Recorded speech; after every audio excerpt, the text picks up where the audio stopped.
What up, la MIF, vous êtes toujours sur Arabelle, sur votre programme Comme un ladé. On venait d'avoir un interview avec l'artiste Zizafana et maintenant nous avons un nouvel artiste pour vous parce que la fête continue, c'est le nouvel an.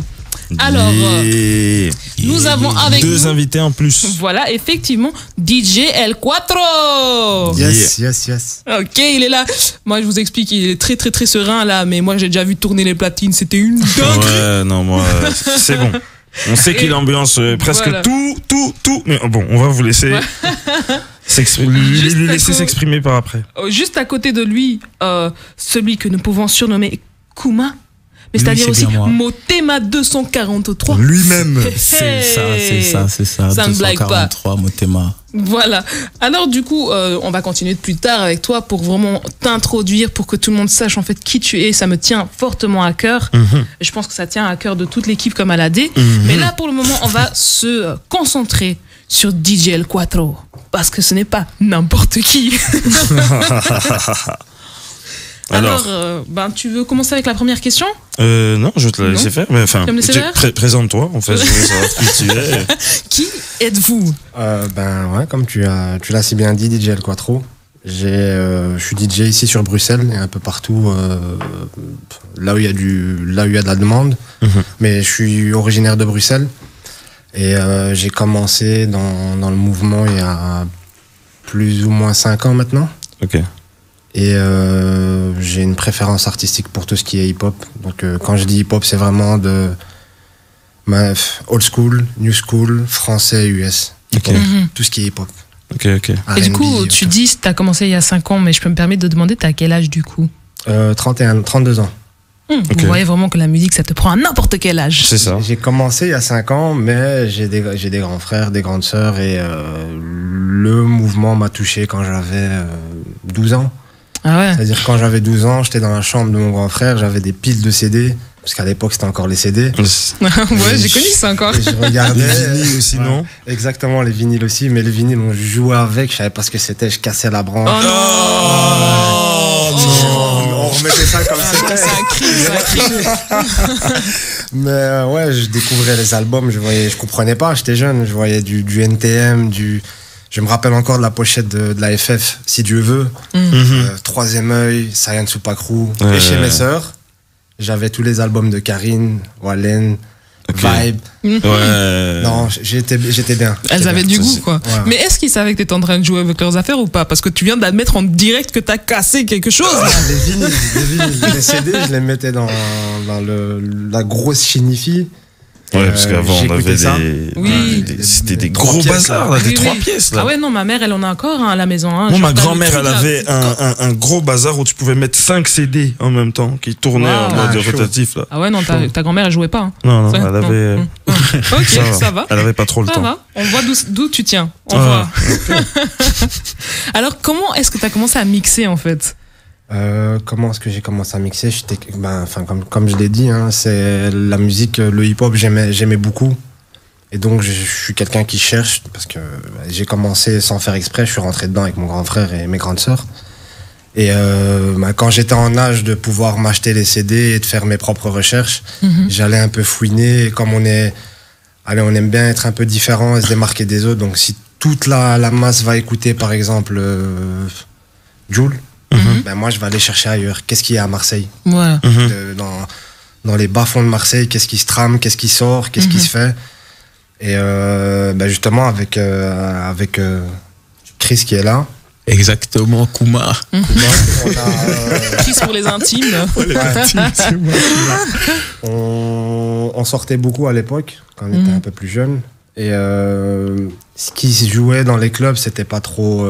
C'était pas trop notre ça. tasse de thé, on va dire. C'était pas notre tasse de thé. C'était hip-hop, mais c'était hip-hop commercial. Voilà, exactement. Trace TV, MCM Black, les trucs de l'époque. Et nous, ce qu'on écoutait dans la voiture et ce qu'on écoutait quand on allait en club, c'était... Il y avait un gros gap. Ouais. Ah oui. Et donc, il y avait une marge, quoi. De ouf. Et t'avais de temps en temps le Bloody où il y avait des petites soirées un peu pointues. Quelques soirées aussi à la Roca. Mais sinon, il y avait, on n'avait pas de gifle. Quand on allait, on n'était pas surpris. On écoutait les sons. Jamais on allait, on se disait, ah, c'est quoi ce son? On n'allait pas chez le DJ demander, on connaissait déjà.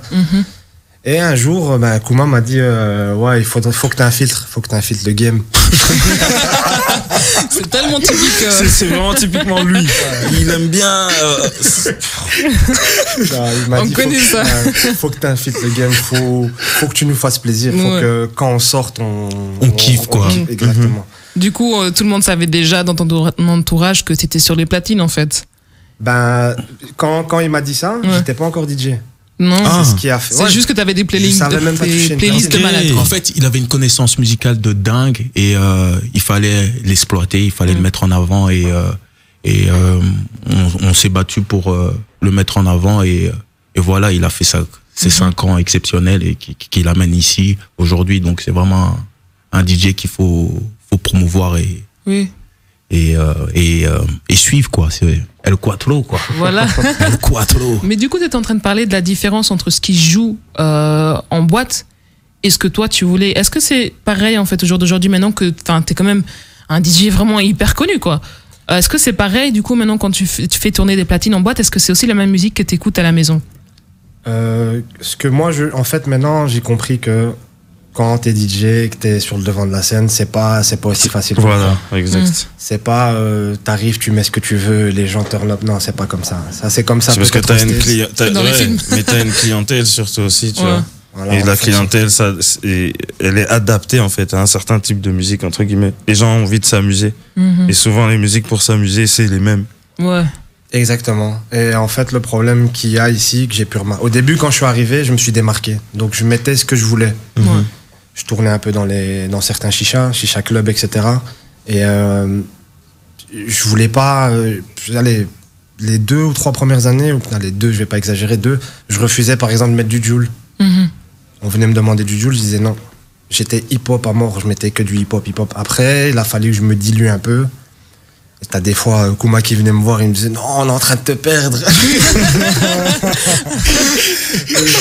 Et je lui disais t'inquiète, ça. C'est le travail, mais il n'y a rien qui change quand je suis hors travail. Ce que je jouais à un moment donné, je l'écoutais pas forcément chez moi à la maison. C'était juste pour faire plaisir. Et aussi, j'ai compris que dans ce milieu, il faut faire des concessions dans le sens où tu peux pas arriver et inculquer ce que tu veux inculquer aux gens de force comme ça. C'est ça.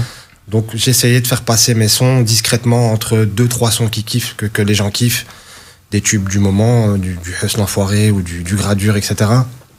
Tu leur donnes 2-3 sons comme ça, tu glisses un son hip-hop. Quand je dis hip-hop, c'est du hip-hop bien sûr, mais une petite cartouche que tu veux faire découvrir aux gens. Là, les gens seront plus réceptifs. Mais si tu arrives et tu son sur son que les gens connaissent pas, tu perds la clientèle. Après, t'as les patrons qui viennent commencer à se poser des questions et se dire ouais, c'est en train de redescendre, faut que ça remonte. Donc ouais, c'est toute une stratégie et du coup ouais. Je pensais que ça allait être plus facile que ça, mais c'est pas plus facile que ça. Mais j'essaie de garder quand même cette touche de se différencier des autres, essayer de mettre à chaque fois, pas forcément des nouveautés, hein, même de temps en temps, je joue du 2020, paf, on redescend en 95 ou 2000.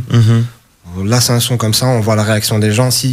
Pour moi, s'il y a une table qui tourne up dans toute la salle, c'est bon. C'est bon, je continue, je leur fais plaisir pendant un petit 10-15 minutes, et puis après, on repart pour reprendre... Parce que, de voir juste une table qui comprend ce que j'essaie de faire et qui voit, qui réagit sur cette musique, ça me fait plaisir. Donc, je fais plaisir à cette minorité. Et de toute façon, la majorité, je leur ferai plaisir durant la dernière heure. Ils seront satisfaits de toute manière. Donc, s'il y a moyen de satisfaire une petite minorité, c'est ça que j'essaie de capter quand je mixe. Un homme du peuple alors, c'est vraiment ça. Et ben alors on se retrouve aussi directement après une courte pause aussi. Comme ça nous aussi on va turn up exactement comme DJ El Quattro. On va se laisser faire plaisir par la musique. What up l'ami, vous êtes sur Arabelle avec votre programme Comme à la D. Comme à la D. Nous étions ici avec Dolpha. Kouma et DJ El Quattro. Voilà, donc nous étions en train de te poser des questions par rapport à ton travail de DJ et ce qu'il en vient du coup. Dolpha, as-tu une question? J'avais une question, je voulais savoir en fait dans quelle boîte en fait tu mixais, à quel endroit tu avais l'habitude de te retrouver? Ouais, donc comme j'ai dit, j'ai démarré un peu il y a moins de 5 ans. Et au début, je commençais petit, parce que personne ne te connaît et tu dois faire tes preuves. Et là, ces dernières années, les gros clubs que je fais régulièrement, que j'ai pu faire, parce qu'il y a eu le Covid entre-temps, le Bloody, j'ai pu le faire, je pense, 4 ou 5 fois. Et le Club Blue. C'est nouveau, ça. C'était nouveau, ça date d'il y a 1 an. Ils ont fait 1 an et en 1 an, ils ont pu ramener une pléiade d'artistes comme Wizkid, comme Taiga, Young M.A, Blueface. Ça, c'est les internationaux, hein, j'en oublie peut-être, mais après, toute la scène française, mais ça, on a un peu plus l'habitude. Mais en Quinry, vraiment, ils ont fait le taf cette année. Ils ont pas blagué, quoi. Ouais, c'était chaud. Et du coup, avec le Covid, là, ça coince un peu, mais est-ce que tu as un moyen de pouvoir t'exprimer où les gens peuvent te retrouver? J'ai, durant le premier confinement, fait plusieurs mixtapes. Mais après, c'est des mixtapes où je voulais... on en revient toujours au fait de vouloir se démarquer. Pendant le Covid, donc le premier confinement, il y a eu énormément de DJ qui ont sorti des mixtapes et qui appelaient ça confinement ou Covid ou des trucs liés à ça. Et c'était très... ça se ressemblait pour moi. C'était comme si on mixait dans les clubs aujourd'hui, parce que maintenant, pour moi, en 2020, en 2021, il n'y a plus vraiment de différence entre club et chicha. Avant, il y avait une différence avec les artistes chicha, mais c'est tellement un gros marché à prendre que maintenant les clubs l'ont compris et ils font exactement pareil, sauf qu'ils n'ont pas la même force de frappe que les plus petits établissements. Donc avant, moi j'appelais ça de la musique chicha. Donc tout ce qui est Jul, Hustle l'Enfoiré, les Dadju et compagnie. Tout le monde sortait ça. Donc moi je me suis dit, je vais sortir des capsules plus typées dans le sens les classiques du R&B français, les classiques du rap français, en plusieurs volumes. Là, et on te voyait au platine les mixer, c'est quelque chose que tu avais fait toi-même? Voilà, ça c'est des mixtapes que j'ai fait en live, hors caméra, et que je mets, que je drop de temps en temps sur mon SoundCloud, donc DJ El Quattro. Et là pendant le premier confinement, on n'avait vraiment rien à faire, donc j'en ai fait une quinzaine ou une vingtaine de mixtapes. Et c'est à chaque fois un thème différent. Donc j'en ai 2 qui sont sortis, non 3. Les classiques du R&B français, selon moi. Les classiques du rap français. East Coast. Les classiques de la East Coast. Les classiques de la West Coast. Puis j'en ai d'autres, comme par exemple, je me suis inspiré des Versus. Donc j'ai créé des mixtapes. Une que j'ai déjà mis sur mon SoundCloud, c'est Booba Vezrov. Donc, selon toi. Voilà, selon moi. Et chacun peut faire en tirer sa propre conclusion. J'ai essayé de rester cohérent en respectant les mêmes années, les mêmes albums. Et je me suis arrêté au Code de l'horreur pour Rof, parce que je suis un grand fan de Rof. Mais pour moi, après, ce qui sort, c'est très artistique. La Cuenta, c'est très artistique, il a mal été perçu. Donc je me suis arrêté à son dernier album fort. Et pour Booba, je me suis arrêté à 09. Et voilà, j'ai aussi... ça, c'est les puristes, les vrais puristes, ils s'arrêtent là. Si je dis ça à l'antenne, parce qu'après, les autres pourront pas comprendre, hein, mais les puristes s'arrêtent à ces albums-là. Ouais, c'est exactement ça. Et du coup, on retrouve tout ça sur SoundCloud, c'est ça? Sur SoundCloud. Et les autres qui vont... T'as charbonné, hein, quand tu vois confinement, t'as fait beaucoup de trucs, t'es une machine, en fait. Non, en fait, c'est vraiment moi aussi, pourquoi que si, c'est une machine. Il est humble, mais c'est une machine, les gars. Non, merci, c'est gentil. Mais c'est vraiment plus une passion qu'autre chose. Quand j'ai commencé, je suis pas arrivé là pour l'argent, comme je l'ai dit, c'est vraiment mon gars qui m'a dit, fais-nous plaisir. Et c'est quelque chose que je fais en dehors de ça. Enfin, la musique, je l'écoute H24, ça veut dire que si j'ai pas de musique quelque part, j'ai pas d'écouteur, je vais en acheter.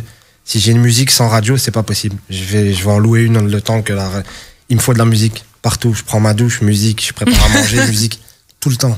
Et je tiens aussi à le dire, en fait, on s'est rencontrés à l'université. Donc, on a fait les mêmes études de commerce ensemble et c'est là qu'on s'est rencontrés et c'est là qu'on s'est dit, en fait... C'est là que vous avez vu que vous avez le même amour pour la musique. Exactement. Quand on s'est rencontrés, pour l'anecdote, je suis rentré dans le préau, dans les locaux de l'école, Et à l'époque, j'avais une double gousse. Donc pour ceux qui se rappellent, la double gousse, c'était la grosse veste en cuir que le 113 ou Arsenic, ils avaient avec la petite fourrure. Ah ouais. C'est une vraie bombeuse en cuir. Donc la double c'est gousse. hyper chaud en plus. C'est vrai. Et c'était introuvable en Belgique. Et moi, je l'avais à l'époque. Et moi, il me voit et il me dit, c'est qui ce mec? C'est ça. Et lui, il m'a dit, gros, t'es qui? Moi, la gars, chez moi, il me dit, t'es qui? Je me dis, oh, mais j'étudie ici. Il fait, ok. Sur ces petites notes de souvenirs, moi, je vais vous passer une petite musique qui s'appelle Art de Ali. Et on recommence juste après. What up, l'ami. Vous êtes toujours sur Arabelle avec votre programme Comme à la D. Nous sommes ici avec Dolpha, producteur. Il a une vraie veste. Même le collier là-bas, là, vous voyez pas, mais si vous voyez en ligne, là, live sur Facebook, checkez bien parce que le swag là, il est présent. On va cacher. Parce que là, on va cacher. On va t'attendre à la porte là, ici là. On a aussi Kuma qui est avec nous. Ouais. Voilà, il n'est jamais avec nous, mais bon, je vais vous préciser plus tard pourquoi, parce que ça me tient très fortement à cœur. T'inquiète, on va poser des questions, Kuma. J'attends. Mais la star du moment, c'est DJ El Quattro. Yes. 4 roues motrices. 4 roues motrices. Alors, moi, j'avais quand même une question. En fait, est-ce que tu penses qu'en Belgique, on a la capacité de rivaliser en production avec les Français, en fait? En production musicale? Ouais, en production musicale. Ouais, moi, je dirais qu'on n'a pas la capacité. On rivalise déjà. C'est juste qu'on n'a pas cette lumière médiatique. Et là, maintenant, c'est 2-3... Allez, on va être un peu plus large. Ces 4-5 dernières années, on a eu un engouement qui s'est créé. Hamza était là depuis un bon bout de temps. Hein.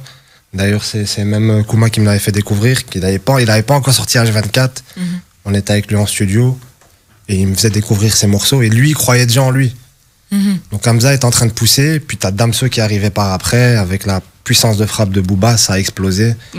Et ça a mis une lumière sur le rap belge, mais déjà avant, il y avait des gros rappeurs. On va rentrer plus en détail avec Aixa. Avec les gars du H, il y avait déjà Pacemaker qui est devenu Isha aujourd'hui. Mais pour moi, ils n'ont rien à envier au rap français. Ils ont leur touche, ils ont leur marque. Au niveau beatmaking, ça fait des années que les Français viennent chercher ici en Belgique. Et Dolpha peut le confirmer. C'est juste qu'à l'époque, c'était pas à la mode de citer les beatmakers. Ils étaient un peu plus dans l'ombre. Et c'était les rappeurs qui brillaient. Aujourd'hui, il y a beaucoup plus de crédit qui se fait au niveau du beatmaking. Donc on remarque un peu plus qu'il y a des beatmakers belges qui bossent avec les rappeurs français. Mais au niveau composition, au niveau production, au niveau artistique, on n'a rien à envier aux Français. Ok, je trouve que c'est très bien dit. Et du coup, je crois que la Belgique peut un petit peu s'en inspirer aussi. Parce que souvent, on est en train de regarder... Enfin, moi, j'ai l'impression, c'est mon impression personnelle. Ne me taillez pas, s'il vous plaît, la famille, je vous aime. Mais j'ai toujours l'impression qu'en tant que Belge, on regarde toujours à côté... Or que le talent, on l'a déjà. Et ça fait plaisir d'entendre quelqu'un d'autre aussi le confirmer. Mais du coup, moi, je suis aussi quelqu'un qui est très, très forte sur l'éducation musicale. Parce que je t'expliquais juste avant que tu viennes, que voilà, j'ai fait le conservatoire et tout ce qui va avec. Ouais. Donc moi, j'aime bien tous ces petits trucs techniques. Et moi, je voulais te poser un petit peu cette question. Donc pour toi, est-ce que la culture qu'on a là maintenant musicale, est-ce que ça se perd ou ça se modernise ou il y a un problème sur l'éducation musicale des plus jeunes en fait? Est-ce que pour toi, est-ce que ça compte même en fait parce qu'il y a des gens qui savent le faire sans même avoir été à l'école? En fait, c'est une question pointilleuse, hein, mais c'est difficile d'identifier clairement le problème parce que ça vient de partout. L'éducation, je dirais pas qu'elle se perd, mais maintenant il y a tellement de canaux différents pour découvrir la musique et trop rapidement et trop facilement et beaucoup moins cher qu'à l'époque. Allez, pour imager ce que je dis, à l'époque on avait une bibliothèque, une pièce avec une armoire, les meilleurs livres. Parce qu'à l'époque, tu n'avais pas le droit à l'erreur. Si tu savais pas rapper, tu rappais pas. Et tu n'allais pas péter. Donc si on a la radio, tu prends le Ministère Hammer. Si t'as, je sais pas, Doc Gynéco qui sait pas rapper, il passe après Lino, il lui enlève le micro. Tu rappais pas. Tu rappais pas avant. Ah ouais. C'est vrai, tu savais pas rapper, tu bafouilles, tu sautes. C'était comme ça. Ça veut dire qu'il y avait il y avait des codes. Mais du coup, il y avait une sérieuse discipline aussi. Mais ça fait partie des fondamentaux, en fait, j'ai envie de dire ça comme ça. C'est vrai. Et donc aujourd'hui, ce qu'il y a, c'est que ce filtre qu'il y avait à l'époque, parce que ça coûtait aussi de l'argent de produire une musique. En fait, si on croyait pas en toi, on faisait rien. C'est pour ça qu'il y avait que les meilleurs qui émergeaient. Aujourd'hui, tu poses, tu rappes, tu enregistres, tu déposes sur les réseaux de streaming, ça pète pas. Prends l'exemple de Gambi, qui est arrivé de nulle part. Je respecte quand un frère réussit, donc que ce soit mauvais ou pas bon, ça les goûts et les couleurs, on discute pas là-dessus. Donc moi je respecte sa réussite, mais ce qu'il propose musicalement, ça me touche pas forcément. Et ça, à l'époque, ça n'aurait jamais existé. C'est juste qu'aujourd'hui, avec les réseaux, les streamings, les moyens qu'on donne aux gens, les réseaux sociaux, aujourd'hui, tu peux devenir artiste juste en buzzant. Je prends l'exemple de Weshden. Je vais peut-être me faire allumer, mais pour moi, artistiquement, elle propose rien. Tu peux pas avoir Karine, Kaina Samet, Wallen, puis tu passes, il y a un gap, puis t'as Weshden. Tu peux pas. Ce serait pas arrivé à l'époque. Aujourd'hui, ça arrive parce que TikTok, elle a buzzé avec ça, sa phrase connue, là, tu es hors de ma vue, etc. Donc en fait, aujourd'hui, c'est pas qu'il y a un manque d'éducation, c'est juste que... Pour moi, c'est comme si on voit un business partout. Exactement. Exact. Mais du coup, est-ce que c'est une chance ou c'est quelque chose de mauvais? Une chance. En fait, c'est une chance pour elle. Voilà. Mais après, les autres derrière, ils savent ce qu'ils font, entre guillemets. Ils ont un plan. Et ils savent en fait que cette fille de cette génération va toucher des enfants de cette génération-là, tu vois. Et les personnes de sa génération sont beaucoup plus que nous. Ils sont beaucoup plus aptes à aller écouter et traîner encore sur les réseaux. C'est ça. C'est pour ça qu'aujourd'hui, il faut faire une nuance entre, à l'époque, on accordait une importance sur une carrière. Aujourd'hui, c'est plus du buzz. On regarde plus la longévité, on s'en fout. On vient, on braque, on prend ce qu'on a à prendre, on se barre. Il n'y a plus de perspective d'avenir. C'est pour ça que... Là, par contre, c'est un petit peu fort. La perspective d'avenir, je pense qu'il y en a quand même pas mal qui sont... Non. Il y en a qui ont... Parce que t'es dur, là, t'es dur. Mais aujourd'hui, il y en a qui l'ont.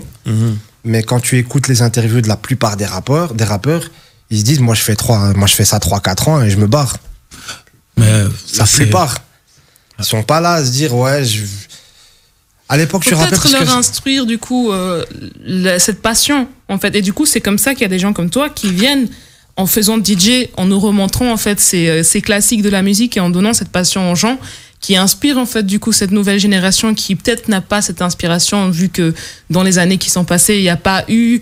j'ai pas envie de me faire tailler, mais il n'y a peut-être pas eu de nouveau Tupac et des trucs comme ça. Peut-être que c'est un petit peu du coup un rôle de DJ d'inspirer cette génération. Je pense qu'avant le rap était un besoin déjà premièrement.